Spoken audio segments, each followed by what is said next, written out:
Ini kan bisa saja keluarga. Kalau kita kita kembali ke asas gitu kan. Sebenarnya tidak enak saya ucapkan di sini. Ada yang mau menikah, seorang ayah, si anak tidak setuju.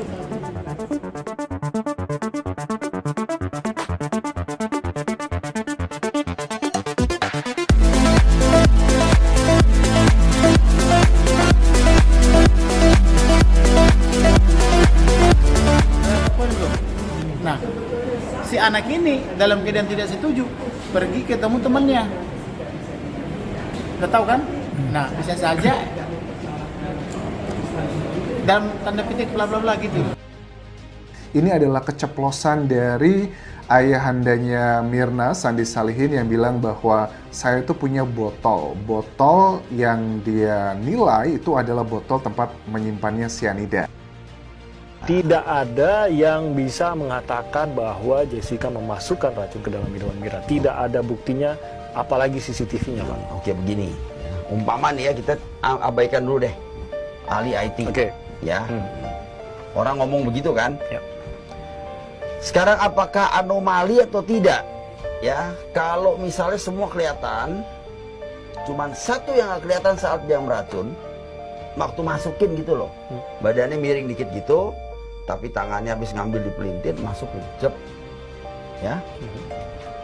Saya ada botolnya tuh yang dia pakai. Botol yang dipakai untuk Ngeracun, kelihatan mirip. yang menampung racun. Bapak ada botol? Ya, enggak, saya menduga botol itu.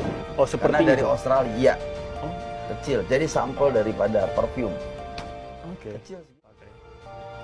Biasa insting saja. Jangan-jangan pelakunya di luar. Jangan-jangan pelakunya orang dalam. Jangan-jangan pelakunya temannya. Kita kan nggak tahu. Tetapi menurut saya tanpa diotopsi, tanpa pemeriksaan yang menyeluruh, terlalu berani hakim dan jaksa menyatakan bersalah gitu loh. Karena Jessica ini kan harus jelas siapa yang membunuh sebetulnya. Kita kan nggak tahu ini apakah Jessica ini punya riwayat penyakit yang lain.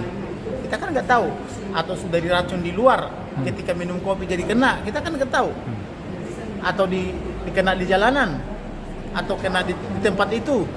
Belum tentu hanya Jessica loh, ada di situ temannya, ada juga petugas restoran atau petugas gerai minum gitu kan. Itu kan semua patut dicurigai. Nah, yang menjadi pertanyaan saya, tidak ada yang melihat bahwa Jessica memasukkan racun atau cyanida ke minumnya. Itu loh, keterangan saksi itu loh, tidak ada yang melihat gitu loh. Dan ditegaskan sama dari Wakemenkumham ya, bilang bahwa kalau dari pengacara menemukan adanya bukti baru yang kuat, kasus ini bisa dibuka lagi kok ya. Jadi nggak usah khawatir, kalau memang ada alat bukti yang baru, ayo dibuka lagi, tidak masalah, bisa disidangkan lagi. Alat bukti yang baru apa aja? Ada keterangan saksi, keterangan ahli, keterangan terdakwa, petunjuk, dan juga surat. Kalau ada 2 lah alat bukti yang menguatkan hal tersebut, atau 1 aja kalau kuat, kasus ini bisa dibuka kembali. Pengacara Kamarudin Simanjuntak ungkap argumen baru yang mengejutkan terkait pelaku pembunuhan Myrna Salihin. Dalam perkembangan terbaru, Jessica Wongso mendapatkan dukungan yang kuat dari para warganet yang semakin percaya bahwa Jessica sebenarnya tidak bersalah dan bukan pelaku yang membunuh Myrna. Kamarudin Simanjuntak mencurigai ayah Myrna, Edi Salihin, bisa saja yang menjadi otak pembunuhan Myrna. Pasalnya, Myrna sempat bertengkar hebat dengan ayahnya karena tak setuju jika ayahnya menikah lagi dengan wanita muda sebelum terjadi reuni di Cafe Olivier bersama Jessica. Bahkan, tak lama setelah Myrna meninggal, Edi Salihin dikabarkan tetap menikahi wanita muda yang sempat ditentang oleh Myrna itu. Dugaan ayah Myrna juga sebagai dalang tewasnya Myrna diperkuat dengan pernyataan ayah Myrna Salihin, Edi Darmawan Salihin, yang sempat mengucapkan kalimat yang berisi soal kepemilikan botol cyanida. "Saya ada botolnya tuh yang dipakai menampung racun," kata Edi beberapa tahun silam. Edi memang sempat meralat perkataannya. Namun karena sudah diucapkan, publik yakin bahwa ucapan pertamanya adalah yang benar. Selain itu, hal mencurigakan lainnya adalah ketika Reza Indragiri berusaha disuap oleh ayah Mirna, Edi Salihin. Pada saat itu, Reza Indragiri sedang menjadi narasumber, namun memberi pendapat bahwa Jessica Wongso sebenarnya tidak bersalah. Dari kejadian tersebut, publik menduga ayah Mirna berusaha membungkam Reza Indragiri agar tidak lagi memberikan argumen yang membela Jessica. Satu lagi nih, Reza Indragiri, saya mau cerita. Dia bawa-bawa, ada orang ngasih dia duit. Betul, itu saya. Saya akuin udah. Buat apa? Ini malam saya ngaku Pak Karni.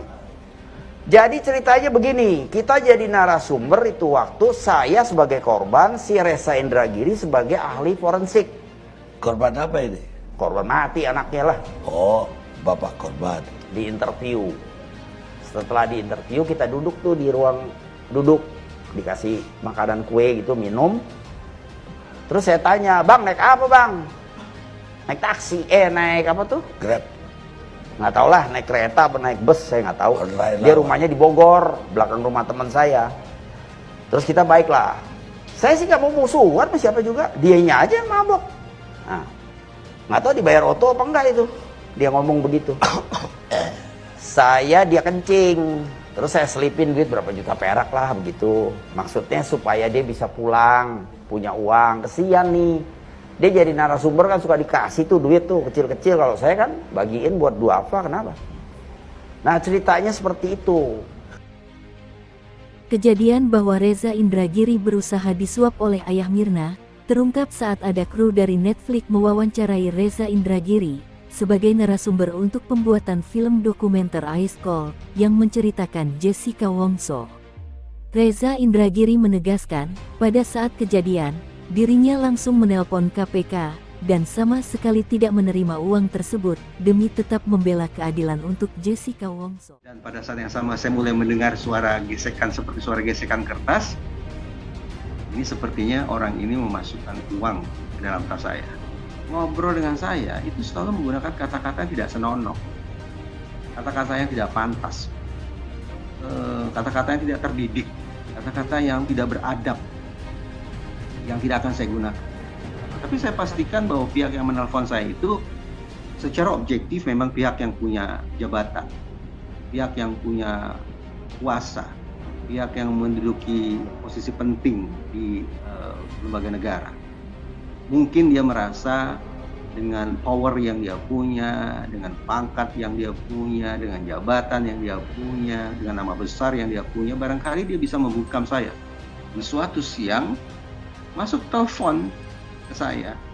Obrolannya cukup panjang ya, tapi ringkasnya adalah si penelpon ini tidak senang.